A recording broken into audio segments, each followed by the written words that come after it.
You ask Tiger to solve. This deals with linear equations with one unknown. The final result is g equals 1 over 2. Let's solve it step by step. Simplify the expression. Expand the parentheses. Multiply the coefficients. Simplify the arithmetic. Group like terms. Simplify the arithmetic. Group all g terms on the left side of the equation. Subtract 8g from both sides. Simplify the arithmetic. Group like terms.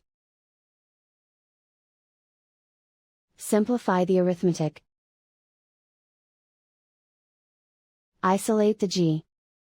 Divide both sides by 8. Simplify the fraction. Find the greatest common factor of the numerator and denominator. Factor out and cancel the greatest common factor. And so the final result is g equals 1 over 2.